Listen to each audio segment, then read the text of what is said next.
الصلاة والسلام على رسوله وعلى آله و اصحابه اجمعین. حضار نهایت محترم علمای گرانقدر، رئیس و اعضای محترم شورای ولایتی، محسن سفیدان، جوانان، بزرگان، خانواده بزرگ مطبوعات و همه عزیزانی که در اینجا حضور دارین، افسران بسیار گرانقدر و پر افتخار سرزمین ما، السلام علیکم و رحمت الله و برکاته. پیش از اینکه من به نکات نظر بپردازم، علت از گردهمایی امروز شما به منظور حمایت و دفاع از قوای مسلح افغانستان است، به منظور همدردی و غم شریکی و همچنان حمایت و پا در پای قوای مسلح افغانستان بودن و از اینها در هر حالت و در هر وضعیت حمایت کردن است. بر اساس فیصله شورای امنیت و هدایت رئیس جمهور که امروز در اولویت کاری ما دفاع مقدس و حمایت از قوای مسلح افغانستان و تقویه آنانی که آشوب طلبی میکنند، دهشت افغانی میکنند، وحشت میآفرینند، اونا تقویه شوند. عزیزان، امروز کشوری را که من یک بستر زندگی به او ما شما زندگی میکنیم به نام افغانستان که جمهوریش هم اسلامی هست و نظامش هم اسلامی هست و ملتش هم اکثریت مطلق مسلمان هست، چی تجاوزی نیست که به این کشور روا دیده میشه؟ چی مصیبتی نیست که در این کشور روا دیده نمیشه؟ چی روزی نیست که فرزندان مردم از میان شما، از میان توده ها و از صنف مختلف مردمی ما قربانی گرفته نمیشه؟ و چی کشوری هم نیست که در اینجا مانور اجرا نمیکنه و به خاطر منافع ملی خودشان مردم ما را به کشتارگاه ها راهی نمیکنن. من نمیگم که اکثریتی از کشورها چونین است، ولی قدر میگم که کمترین کشورهای کمیاب نیست که برای منافع خود در افغانستان حضور دارند و می جنگند. از افغانستان من حیث عمق استراتژیک استفاده میکنند. اگر امروز منافع در اروپا است، جنگ در افغانستان سازماندهی میشه. اگر امروز منافع میان شرق و غرب است، جنگ در خاور میانه و شمال افغانستان تطبیق پیش راه انداخته میشه. امروز جنگ منطقه‌ای و قدرتمندها در افغانستان پیاده میشه. خب من نمیگم کشورها چرا منافع خود در افغانستان جستجو میکنند. ما اینا میگیم که ما چرا قربانی میشیم، چرا متفرق هستیم، چرا بینش و بیداری سیاسی ما بیشتر نیست و آگاهی سیاسی نداریم تا منسجم باشیم و از انسجام ما یک مشت آهنین تشکیل بدیم و به دهان هر دشمنی که علیه ما می جنگن و از ما قربانی میگیرن استادگی کنیم و محکم بکوبیم.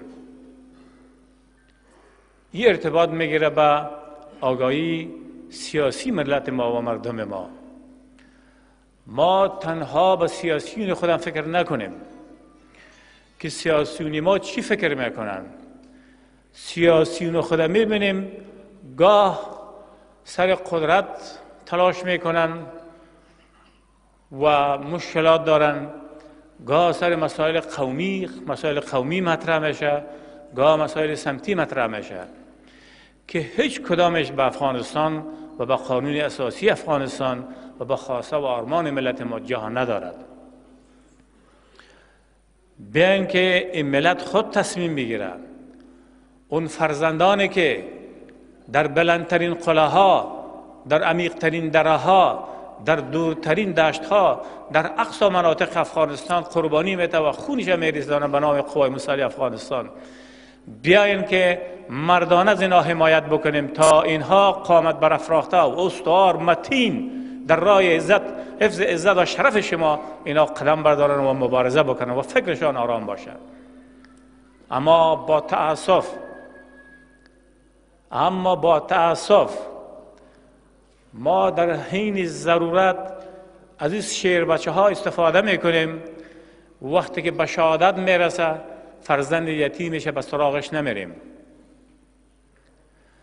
وقتی که معیوب میشه با 5000 افغانی برش اکتفا میکنیم که برو تداویت بکن. وقتی که فرزندش یتیم میمانه و خانومش بیوه میمانه دیگه کسی دروازه او را دخل باب نمیکنه. ما حاضر هستیم که با شما مردم عزیز، با شماهانی که در تاریخ عزت شما، شهامت شما، جسارت شما، مبارزه شما، حماس آفرین شما ثبت است، هیچ کسی را نادیده گرفته نمیتونه.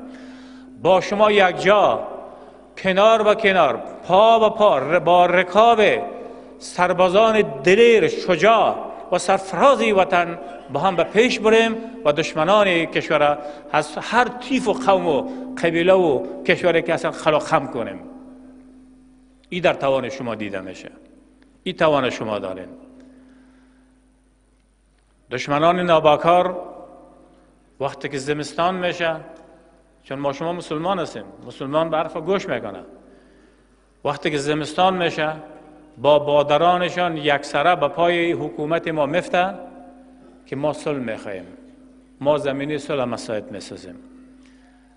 اما این خبیث ها وقتی که تقویه میکنن، خود اکمال میکنن، خود دوباره که آراسته میکنن و آرایش قوا میتن، باز جنگ شب نام جنگ بهاری میمانن، تابستانی میمانن و جنگ عمری نام میمانن و ملت میکشن، انسان مسلمان میکشن. این مکر ما باید دیگه فریبش نخوریم.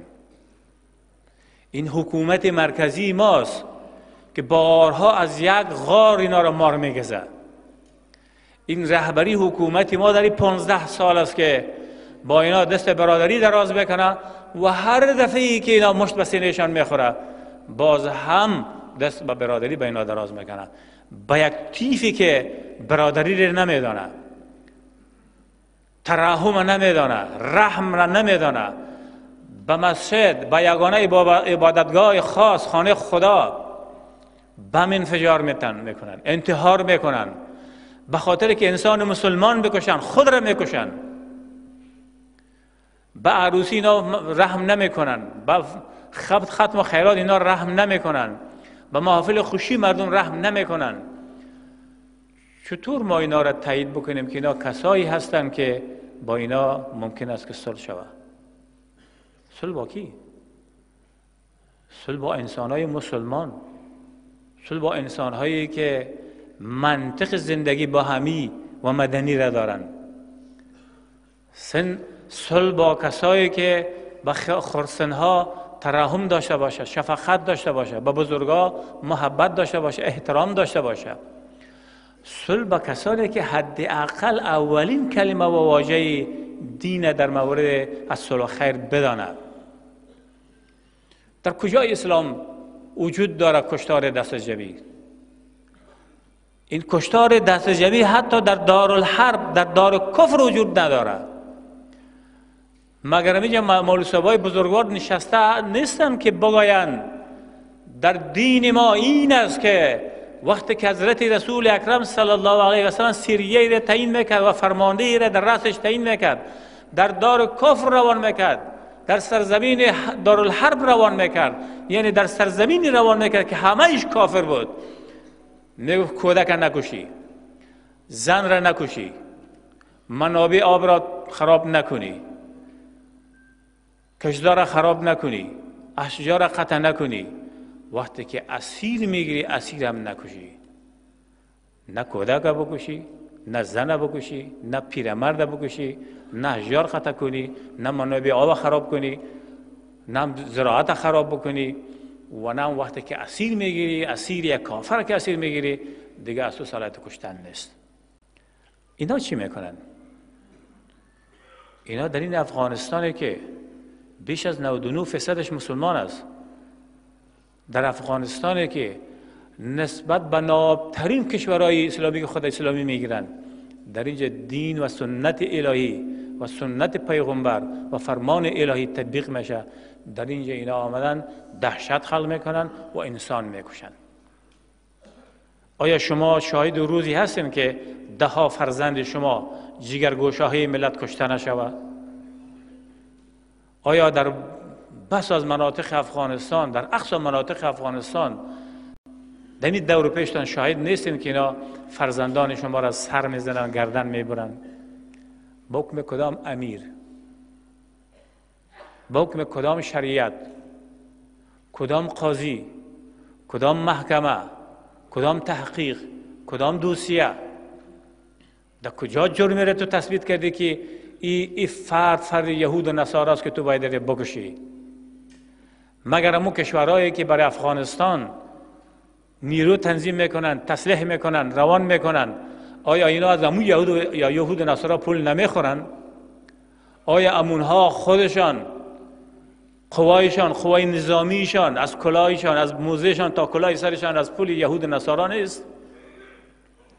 بر اونا حلال است برای افغانستانی که تو مجبور ساخته که دنیا بیاد داخل افغانستان، وحشت تو، انسان کشی تو، تعدی تو زمینه را مسای ساخت تا جامعه جهانی بیاید به افغانستان. اما خاطر جمع باشه که کشور که اسلامی است هیچ کسی را بلعیده نمیتونه. او شیرمردانی که شوروی سابق شکست داده، هر کشوری دیگر نیت بد داشته باشه پا با نیت بد به افغانستان بگذاره، او شکست است، محکوم به شکست است، رسواست و رسواز کشور مذبوحانه بیرون میبره.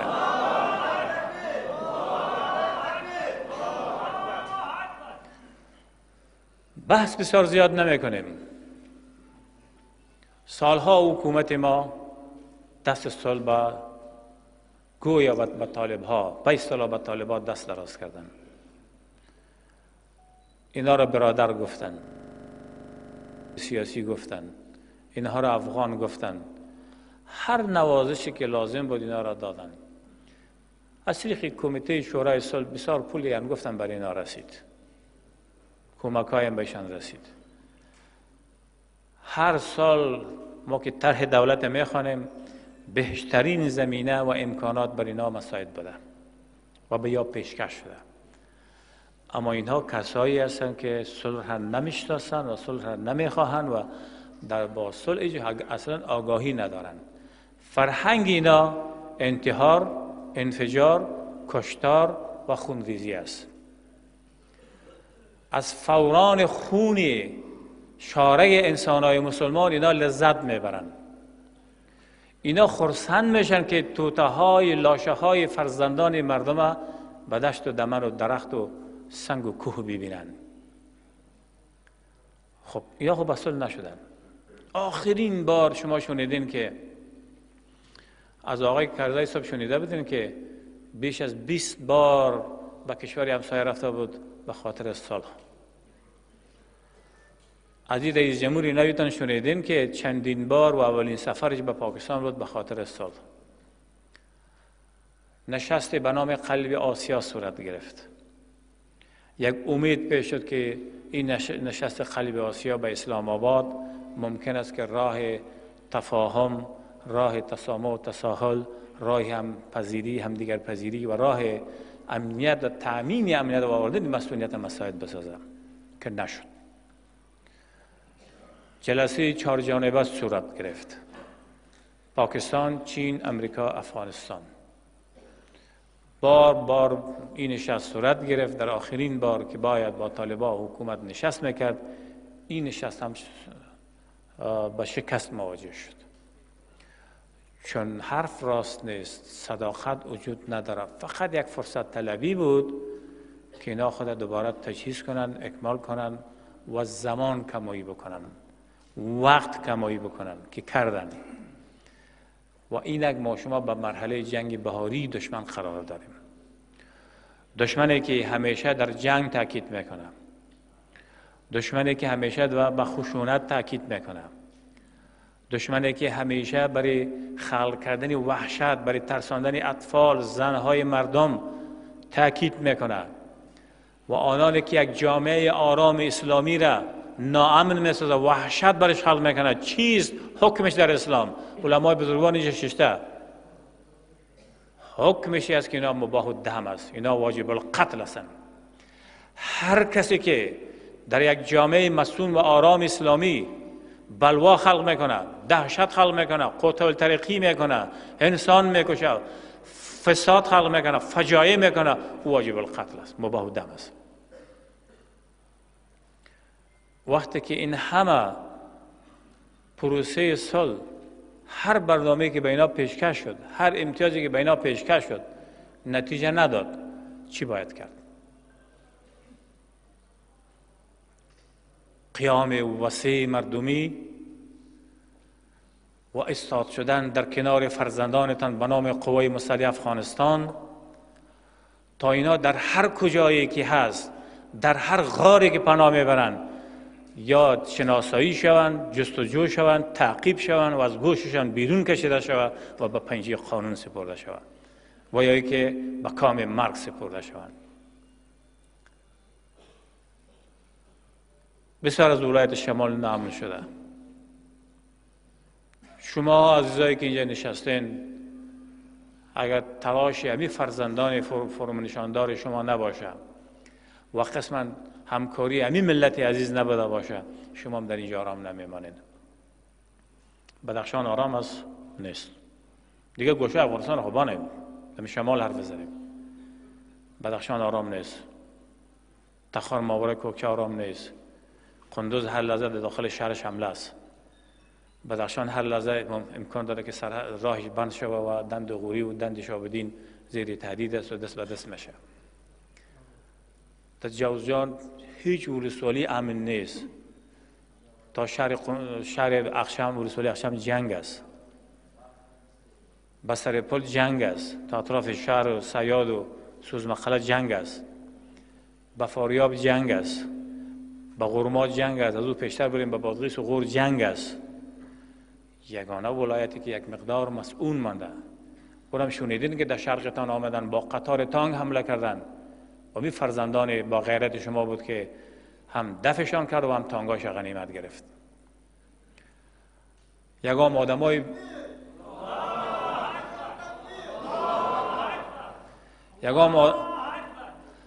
آدمای بی‌هویت میگه، باز میگه که طالب تانگ از کجا کرده؟ خود تانگ از یک ولایت ضعیفی بیکاری دیگه گرفت، آم از سر ما حمله کرد، اینمی شیر بچه تانگ از پیشش گرفت. یا خود شهامت کرده. و در غربتان از تمام ولسوالی جوزجان جمع میشه، میان حمله میکنه. چند روز پیش آمده بود به قریه لبک ولسوالی چاربلک حمله کرد و امید بچه ها، شیر بچه ها بود که با تعداد کم رفتن چنان یاره دواندن که 19 نفر تلفات دادن. البته از فرزندای شما هم کمی شهید شد. با تعقیبش امید دیشبی تیر شده آمدن به بیسپیکال حمله کردن. تا زمانی که به این بچه ها کمک می رسید، امی بچه های با غیرت به بیسپیکال به نام نجم الدین قماندان امی بود با تنهایی خود تمام هجوم طالب دور داد. حتی با دستش مرمی خورد، استخوانش پران، ولی با یک دست با دشمن جنگ کرد. 17-18 نفرش تلفات داد. مرداش چند نفر مرداش بردن، چند نفر مرداش مان که امیر صاحب امنیت و قماندان صاحب امنیت قرار بود که برن اونجا مصاحبه بتن که فکر میکنم دادن این کار کردن. و دیگه کمک هم رسید و این داره چنان دواندن خداوند این جرأت و غیرت به می سربازای شما داده بود. از جنوب شرق هم از نقاط ناامن سرپل حمله میشه. از جنوب غرب، از جنوب شرق هم از در یوسف سمنگان تهدید میشین. بازم از جنوب شرق از بغلان و اومالی و تنگی اجریم و دنی علمی سمنگان هم تهدید میشین. اما این فرزندای شماست که حمایت میکنه، سادگی میکنه. اگر این ولایت هم جواری ما بیشتر نام شود، شما هم آسیب بیشتر هم میبینید. بیاین که حرف مایی است که خیلی صادقانه از قوای مسلح ما حمایت بکنیم و چهره‌های کثیف و منحوس و آدمکش و انسان خوار به نام طالب، به نام داعش به مردم خود، به ملت خود افشا کنیم و این به معرفی بگیریم. در برابر یک دسته وحشی که جز خون دیگه چیز، خون انسان دیگه چیز تغذیه نمیخواین بکنن، فقط از اون خون انسان، از خون فرزندان شما میخواین تغذیه بکنن و شاد باشن، در برابر یا دست جمعی ایستادگی بکنیم. و این توانایی را ما شما داریم. اگر هر کدامتان در خانه بنشینین بگن که وظیفه من است، امروز وظیفه ملی هر کدام ما شمایی است که در برابر دشمن ایستادگی بکنیم. اگر در خانه بشینیم شمشیر جلاد یکی که به گردنتان میرسه. مگرم دیروز وحشت طالبا یادتان رفته بود؟ مگرم او کیبل و شلاق طالبا یادتان رفته؟ مگرم او کشتار دست جمعی علی چوپان و خزالآباد و کجا کجا یادتان رفته؟ مگرم او با آتش کشیدن شهرها و از بیخ و بن کندن درختای شمالی و با آتش کشیدن شهر زیبای خوجغار تخار اینا یادتان رفته؟ مگرم او ظلم و با آتش کشیدن بازار در یوسف یادتان رفته؟ مگرم او در تیر بسته کردن مو سفیده و محسن سفیده یادتان رفته؟ که هرگز یاد ما باید نروه. آنانی که به خاطر اسلام میاین، خود بلبلان اسلام میگن، خود لشکر اسلام میگن، خود جندلا میگن، انصار الله میگن، بلبلان رسول خدا میگن، هر نامی را که میخواین بیان و به انگیزه بتن تا ما را فریب بتن، این را آگاه باشین. اینها پسترین دشمنان ما شما هستند، چون نوکرها هستند. اینا نوکر کسایی هستند که اونا خودشان در دنیا نوکر هستند و این را بالای ما شما تحمیل میکنن. من نمیخوایم که تحلیل زیاد بکنم که در دنیا چی میگذره و چرا جنگ بالای ما تحمیل میشه و این را مطمئن باشن که جنگ در افغانستان تا زمانی که خود ما دست به کار نشیم بسادگی خاموش نمیشه. 50 کشور در افغانستان بود خاموش نکردن.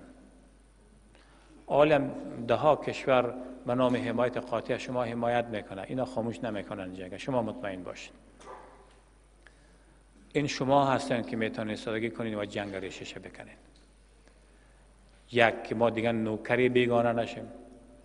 دو از ما بیگانه سربازگیری که نتونه، بی اتفاقی از میان ما برداشته شود و ما هم منسجم با در نظر داشت منافع ملی ما، حفظ ارزش‌های دینی ما و دینی ما و ناموس ما، ناموس با اصطلاح ناموس کبرای کشور، ما باید ایستادگی بکنیم مردانه. این راه حل است. در غیر او توطئه دشمنان، توطئه فرامنطقه‌ای و منطقه‌ای و جهانی بسیار کلان است علیه شما. مشکلات آسیای میانه با شما ارتباط دارد، مشکلات روسیه با شما ارتباط دارد، مشکلات چین با شما ارتباط دارد، مشکلات خاور میانه با شما ارتباط دارد، مشکلات منابع اروپا با شما ارتباط دارد، انتقال و رسیدن افراطی به آسیای میانه با شما ارتباط دارد، جنجال ایران با شما ارتباط دارد، مار کردن پاکستان با شما ارتباط دارد. همه این سبب میشه که ما مواد سوخت جنگ بوده باشیم و ما قربانی بدیم تا اثر استخوان‌های فرزندان ما و اثر لاشه‌های ما این برنامه منافع ملی و پولی دیگرها اثر لاشه‌های مردم ما بگذره. بیان که هوشیار باشیم، بیدار باشیم و مردانه برزمیم و مردانه از قوای مسلح افغانستان حمایت کنیم، از فرد اینا حمایت بکنیم و شعار بدیم که خون ما رنگین‌تر از خون یک سرباز عزیزی ما، از یک افسر عزیزی ما نیست. در هر سنگری که اینا قرار میگیره در کنارشان باشیم یا حداقل برنامه اینا را مومد واقع شویم. در غیر او انتظاری را داشته باشین که خدای نخواسته اعمال دشمن، امیال دشمن، خواسته های دشمن سر جامعه تطبیق شود که وقت پشیمانی نداره. این ملت ملت جسور است، این ملت تاریخ کهن داره، این ملت ملت است که سالها و همیشه حماسه آفریده و اینا میتونن که جلوی هر نوع اختلافات تشنج بگیره و از قوای مسلح افغانستان حمایت بکنه و در کنار قوای مسلح افغانستان قرار بگیره. یک نعره تکبیر محکم بگوین.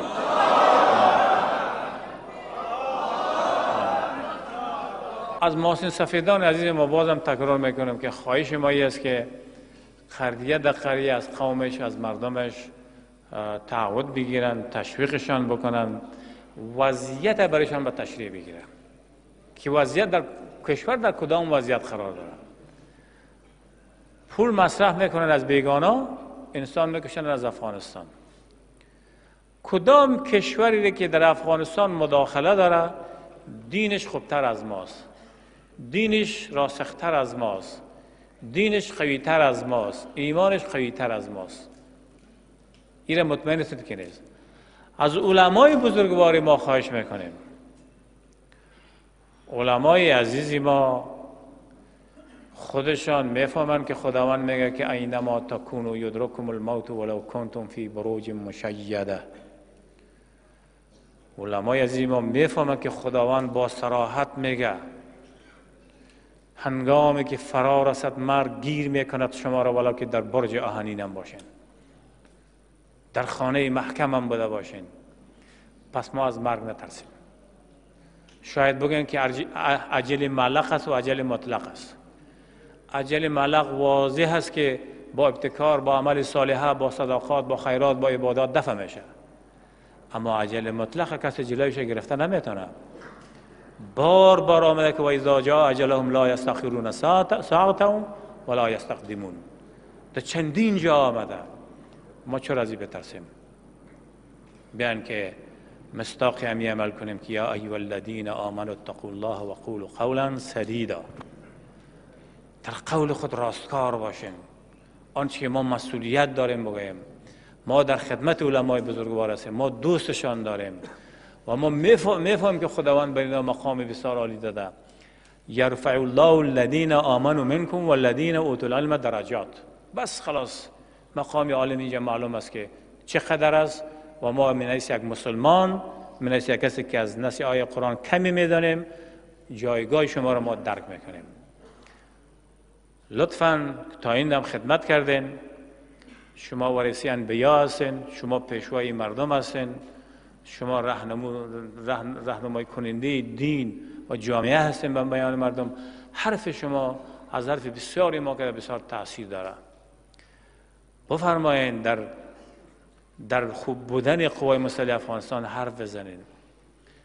برای تقبیه عمل زشت، شنیع، غیر انسانی و غیر اسلامی، انتحار و انفجار باید حرف بزنین تا ذهن جامعه روشن شود. خصوصا جوانای ما بدانن که ما در چی وضعیت قرار داریم و کدام عمل خوب است کدام عمل خوب نیست. و سلام علیکم و رحمت الله و برکاته. تشکر. نه کودک بکشی، نه زن بکشی، نه پیرمرد بکشی، نه اشجار قطع کنی، نه منابع آب خراب کنی، نه زراعت خراب بکنی و نه وقتی که اسیر میگیری، اسیر یک کافر که اسیر میگیری دیگه از تو صلاحیت کشتن نیست. اینا چی میکنن؟ اینا در این افغانستانی که بیش از 99% مسلمان است، در افغانستانی که نسبت به نابترین کشورهای اسلامی که خود اسلامی میگیرن، در اینجا دین و سنت الهی و سنت پیغمبر و فرمان الهی تطبیق میشه. در اینجا اینا آمدن دهشت خلق میکنن و انسان میکشن. آیا شما شاهد روزی هستین که 10 فرزند شما جگرگوشه‌های ملت کشته نشود؟ آیا در بس از مناطق افغانستان، در اقصا مناطق افغانستان در این دور پیشتان شاهد نیستین که اینا فرزندان شما را سر میزنن، گردن میبرن؟ با حکم کدام امیر؟ با حکم کدام شریعت؟ کدام قاضی؟ کدام محکمه؟ کدام تحقیق؟ کدام دوسیه؟ در کجا جرمی را تو تثبیت کردی که این فرد یهود و نصارا است که تو باید بکشی؟ مگر امو کشورهایی که برای افغانستان نیرو تنظیم میکنن، تسلیح میکنن، روان میکنن، آیا اینا از امون یهود و نصارا پول نمیخورن؟ آیا امونها خودشان قوایشان، قوای نظامیشان، از کلاهشان، از موزهشان تا کلاه سرشان از پول یهود و نصارا نیست؟ بر اونا حلال است برای افغانستان که تو مجبور ساخته که دنیا بیاد داخل افغانستان، وحشت تو، انسان کشی تو، تعدی تو زمینه را مسای ساخت تا جامعه جهانی بیاید به افغانستان. اما خاطر جمع باشه که کشور که اسلامی است هیچ کسی را بلعیده نمیتونه. او شیرمردانه که شوروی سابق شکست داده، هر کشوری دیگر نیت بد داشته باشه پا با نیت بد به افغانستان بگذاره، او شکست است، محکوم به شکست است، رسواست و رسواز کشور مذبوحانه بیرون میبره.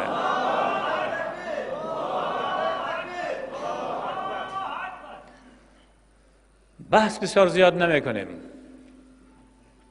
سالها حکومت ما دست صلح به گویا به طالب ها، به اصطلاح به طالبان دست دراز کردن. اینا را برادر گفتن، سیاسی گفتن، اینها را افغان گفتن، هر نوازشی که لازم بود اینا را دادن. از طریق کمیته شورای صلح بسیار پولی هم گفتن برای اینا رسید، کمک هایم بهشان رسید. هر سال ما که طرح دولت میخوانیم بهترین زمینه و امکانات برای اینا مساعد بوده و به یا پیشکش شده. اما اینها کسایی هستند که صلح را نمیشناسند و صلح را نمیخواهند و در با صلح اصلا آگاهی ندارند. فرهنگ اینا انتحار، انفجار، کشتار و خونریزی است. از فوران خون شارع انسانهای مسلمان اینا لذت میبرند. اینا خرسند میشن که توته‌های لاشه‌های فرزندان مردم به دشت و دمن و درخت و سنگ و کوه ببینن. خب اینا خب صلح نشدن. آخرین بار شما شنیدین که از آقای کرزی صاحب شنیده بودین که بیش از 20 بار به کشور همسایه رفته بود به خاطر صلح. از این رئیس جمهوری نویتان شنیدین که چندین بار و اولین سفرش به پاکستان بود به خاطر صلح. نشست به نام قلب آسیا صورت گرفت. یک امید پیش شد که این نشست قلب آسیا به اسلام آباد ممکن است که راه تفاهم، راه تسامح و تساهل، راه هم پذیری، هم دیگر پذیری و راه امنیت و تأمین امنیت و آوردن مسئولیت مساعد بسازه که نشد. جلسه 4 جانبه صورت گرفت. پاکستان، چین، امریکا، افغانستان. بار این نشست صورت گرفت. در آخرین بار که باید با طالبان حکومت نشست میکرد، این نشست هم با شکست مواجه شد. چون حرف راست نیست، صداقت وجود، بغلان و اوملی و تنگی اجریم و دنی علمی سمنگان هم تهدید میشین. اما این فرزندای شماست که حمایت میکنه، سادگی میکنه. اگر این ولایت هم جواری ما بیشتر نام شود، شما هم آسیب بیشتر هم میبینید. بیاین که حرف مایی است که خیلی صادقانه از قوای مسلحه حمایت بکنیم و چهره‌های کثیف و منحوس و آدمکش و انسانخوار به نام طالب، به نام داعش به مردم خود، به ملت خود افشا کنیم و این به معرفی بگیریم. در برابر یک دسته وحشی که جز خون، دیگه چیز خون انسان، دیگه چیز تغذیه نمیخواین بکنن، فقط از اون خون انسان، از خون فرزندان شما میخواین تغذیه بکنن و شاد باشن. در برابر یا دست جمعی سادگی بکنیم. وی توانایی را ما شما داریم. اگر هر کدامتان در خانه بنشینین بگن که وظیفه من است، امروز وظیفه ملی هر کدام ما شمایی است که در برابر دشمن سادگی بکنیم. اگر در خانه بشینیم شمشیر جلاد یکی که به گردنتان میرسه.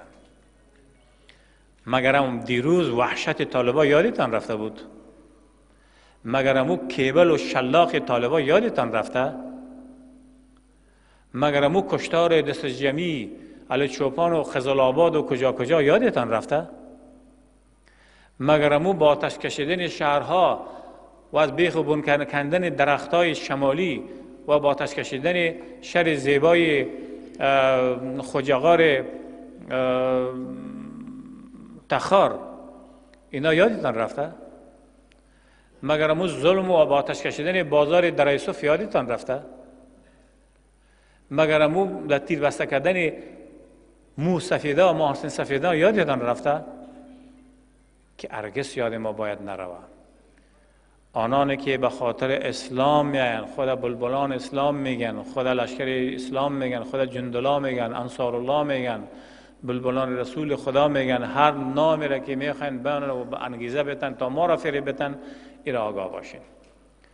اینها پسترین دشمنان ما شما هستند، چون نوکرها هستند. اینا نوکر کسایی هستند که اونا خودشان در دنیا نوکر هستند و این را بالای ما شما تحمیل میکنن. من نمیخوایم که تحلیل زیاد بکنم که در دنیا چی میگذره و چرا جنگ بالای ما تحمیل میشه و این را مطمئن باشن که جنگ در افغانستان تا زمانی که خود ما دست به کار نشیم بسادگی خاموش نمیشه. 50 کشور در افغانستان بود خاموش نکردن. عالم ده ها کشور به نام حمایت قاطع شما حمایت میکنه، اینا خاموش نمیکنن جنگ. شما مطمئن باشین. این شما هستن که میتونید ایستادگی کنید و جنگ را شیشه بکنید. یک که ما دیگه نوکری بیگانه نشیم، دو از ما بیگانه سربازگیری که نتونه، بی اتفاقی از میان ما برداشته شود و ما همه منسجم با در نظر داشت منافع ملی ما، حفظ ارزش‌های دینی ما و دینی ما و ناموس ما، ناموس با اصطلاح و ناموس کبرای کشور، ما باید ایستادگی بکنیم مردانه. این راه حل است. در غیر او توطئه دشمنان، توطئه فرامنطقه‌ای و منطقه‌ای و جهانی بسیار کلان است علیه شما. مشکلات آسیای میانه با شما ارتباط داره، مشکلات روسیه با شما ارتباط داره، مشکلات چین با شما ارتباط داره، مشکلات خاور میانه با شما ارتباط داره، مشکلات منابع اروپا با شما ارتباط داره، انتقال و رسیدن افراطی به آسیای میانه با شما ارتباط داره، جنجال ایران با شما ارتباط داره، مار کردن پاکستان با شما ارتباط داره.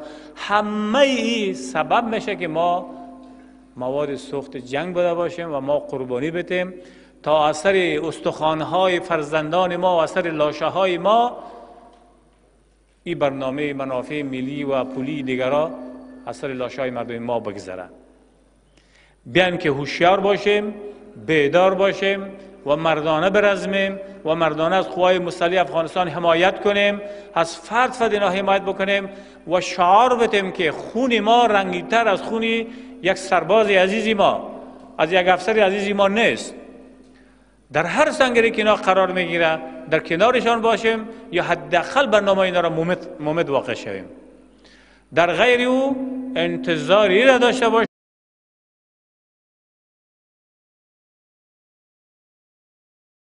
الصلاة والسلام علی رسوله و علی آله و اصحابه اجمعین.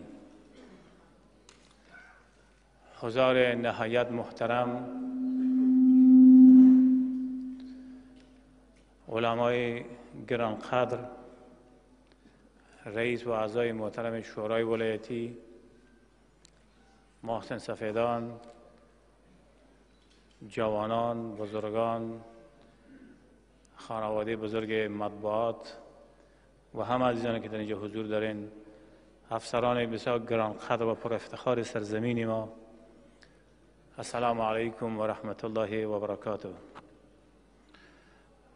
پیش از اینکه من به نکات نظر بپردازم، علت از گردهمایی امروز شما به منظور حمایت و دفاع از قوای مسلح افغانستان است، به منظور همدردی و غم شریکی و همچنان حمایت و پا در پای قوای مسلح افغانستان بودن و از اینها در هر حالت و در هر وضعیت حمایت کردن است.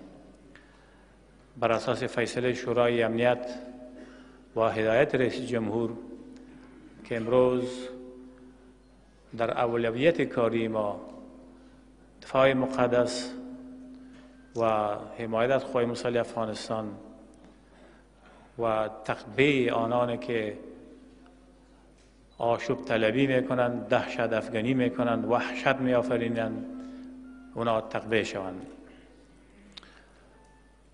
عزیزان، امروز کشوری را که من یک بستر زندگی به او ما شما زندگی میکنیم به نام افغانستان که جمهوریش هم اسلامی هست و نظامش هم اسلامی هست و ملتش هم اکثریت مطلق مسلمان هست، چی تجاوزی نیست که به این کشور روا دیده میشه؟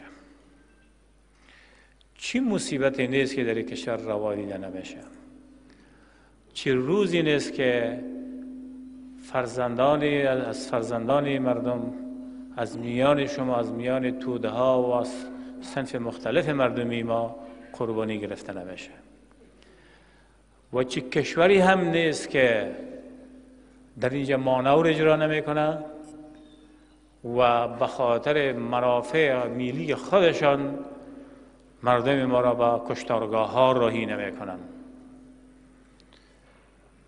من نمیگم که اکثریتی از کشورها چونین است،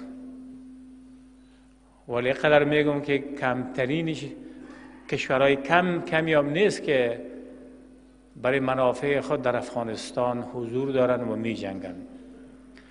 از افغانستان من حیث عمق استراتژیک استفاده می کنند. اگر امروز منافع در اروپا است، جنگ در افغانستان سازماندهی میشه. اگر امروز منافع میان شرق و غرب است، جنگ در خاور میانه و شمال افغانستان تطبیق پیش راه انداخته میشه. امروز جنگ منطقه‌ای و قدرتمندها در افغانستان پیاده میشه. خب من نمیگم کشورها چرا منافع خود در افغانستان جستجو میکنن. ما این میگیم که ما چرا قربانی میشیم، چرا متفرق هستیم، چرا بینش و بیداری سیاسی ما بیشتر نیست و آگاهی سیاسی نداریم تا منسجم باشیم و از انسجام ما یک مشت آهنین تشکیل بدیم و به دهان هر دشمنی که علیه ما می جنگن و از ما قربانی میگیرن استادگی کنیم و محکم بکوبیم. این ارتباط میگیره به آگاهی سیاسی ملت ما و مردم ما. ما تنها به سیاسیون خودم فکر نکنیم که سیاسیون ما چی فکر میکنن. سیاسیون خودم میبینیم گاه سر قدرت تلاش میکنن و مشکلات دارن، گاه سر مسائل قومی مطرح میشه، گاه مسائل سمتی مطرح میشه که هیچ کدامش به افغانستان و به قانون اساسی افغانستان و به خواسته نداره. فقط یک فرصت طلبی بود که اینا خود دوباره تجهیز کنن، اکمال کنن و زمان کمایی بکنن، وقت کمایی بکنن که کردن. و اینک ما شما به مرحله جنگ بهاری دشمن قرار داریم. دشمنی که همیشه در جنگ تاکید میکنه، دشمنی که همیشه به خشونت تاکید میکنه، دشمنی که همیشه برای خلق کردن وحشت، برای ترساندن اطفال، زنهای مردم تاکید میکنه و آنانی که یک جامعه آرام اسلامی را ناامن میسازه، وحشت برش خلق میکنه. چیست حکمش در اسلام؟ علمای بزرگان اینجا ششته حکمش است که اینا مباح الدم است، اینا واجب القتل هستند. هر کسی که در یک جامعه مسئول و آرام اسلامی بلوا خلق میکنه، دهشت خلق میکنه، قتل الطریقی میکنه، انسان میکشه، فساد خلق میکنه، فجایع میکنه، واجب القتل است، مباح الدم است. وقتی که این همه پروسه صلح، هر برنامه‌ای که به اینا پیشکش شد، هر امتیازی که به اینا پیشکش شد نتیجه نداد، چی باید کرد؟ قیام وسیع مردمی و ایستاد شدن در کنار فرزندانتان به نام قوای مسلح افغانستان تا اینا در هر کجایی که هست، در هر غاری که پناه میبرند، یا شناسایی شوند، جستجو شوند، تعقیب شوند و از گوششان بیرون کشیده شود و به پنجه قانون سپرده شود و یا که به کام مرگ سپرده شوند. بسیار از ولایت شمال نامن شده. شما عزیزایی که اینجا نشستین، اگر تلاش امی فرزندان فرمانشاندار شما نباشه و قسما همکاری امی ملت عزیز نبوده باشه، شما هم در اینجا آرام نمیمانید. بدخشان آرام است نیست. دیگه گوشه افغانستان خوبانه، در شمال حرف بزنیم. بدخشان آرام نیست. تخار ماورای کوکچه آرام نیست. قندوز هر لحظه در داخل شهرش حمله است. بدخشان هر لحظه امکان داره که راهش بند شود و دند غوری و دند شابدین زیر تهدید است و دست به دست میشه. تا جوزجان هیچ ولسوالی امن نیست. تا شهر اخشم، ولسوالی اخشم جنگ است. بسر پل جنگ است. تا اطراف شهر و سیاد و سوزمقله جنگ است. به فاریاب جنگ است. به غرمات جنگ است. از او پیشتر بریم به بادغیس و غور جنگ است. یگانه ولایتی که یک مقدار مسئول مانده. برام شنیدین که در شرقتان آمدن با قطار تانک حمله کردن و می فرزندان با غیرت شما بود که هم دفعشان کرد و هم تانگاش غنیمت گرفت. یگام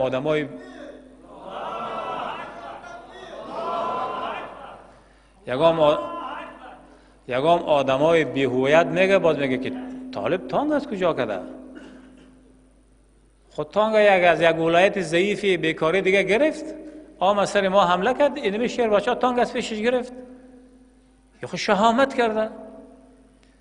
و در غربتان از تمام ولسوالی جوزجان جمع میشه، میان حمله میکنه. چند روز پیش آمده بود به قریه لبک ولسوالی چاربلک حمله کرد و امید بچه ها، شیر بچه ها بود که با تعداد کم رفتن چنان یاره دواندن که 19 نفر تلفات دادن. البته از فرزندای شما هم کمی شهید شد. با تعقیبش امید دیشبی تیر شده آمدن به بیسپیکال حمله کردن.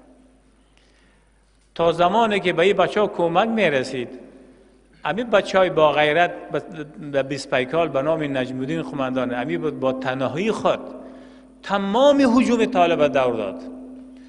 حتی با دستش مرمی خورد، استخوانش پران، ولی با یک دست با دشمن جنگ کرد. 17-18 نفرش تلفات داد. مرداش چند نفر مرداش بردن، چند نفر مرداش مان که امر سبب امنیت و قماندان سبب امنیت قرار بود که برن اونجا مصاحبه بتن که فکر میکنم دادن کار کردن.